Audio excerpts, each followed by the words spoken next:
Thank you Jesus, praise the lord. ಯೋನ 2ನೇ ಅಧ್ಯಾಯದಲ್ಲಿ ದೇವರ ವಾಕ್ಯ ಹೇಳುತ್ತದೆ, ನಾನು ದೊಡ್ಡ ಆಪತ್ತಿನಲ್ಲಿದ್ದಾಗ ನನ್ನ ಸಹಾಯಕ್ಕಾಗಿ ಯೆಹೋವನನ್ನು ಮೊರೆಯಿಟ್ಟನು, ಆತನು ನನಗೆ ಸದುತ್ತರವನ್ನು ದಯಪಾಲಿಸಿದನು ಎಂಬುದಾಗಿ. ಹಲ್ಲೆಲೂಯಾ.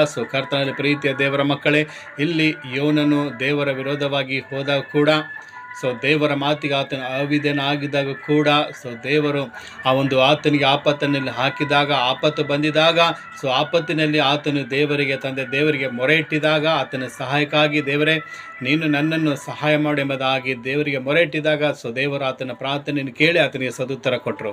ಕರ್ತನಲ್ಲಿ ಪ್ರೀತಿಯ ದೇವರ ಮಕ್ಕಳು, ಇವತ್ತು ನೀನು ಕೂಡ ದೇವರ ವಿರೋಧವಾಗಿ ಹೋದರೂ ಕೂಡ ಅವಿಧೇಯನಾಗಿ ಹೋದರೆ, ನೀನು ನಿನಗಿರುವಂಥ ಆಪತ್ತ ಕಾಲದಲ್ಲಿ ಆತನಿಗೆ ಮೊರೆ ಇಟ್ಟಿದಾಗ, ನಿನ್ನ ಸಹಾಯಕ್ಕಾಗಿ ಆತನನ್ನು ಕೂಗಿದಾಗ ದೇವರು ನಿನಗೂ ಕೂಡ ಆ ಒಂದು ಯೋನನಿಗೆ ಕಾಪಾಡಿದಂತೆ, ಯೋನನಿಗೆ ಸಹಾಯ ಮಾಡಿದ ದೇವರು ನಿನಗೂ ಕೂಡ ಸಹಾಯ ಮಾಡಿ ನಿನಗೆ ಆಶೀರ್ವಾದ ಮಾಡುವನು.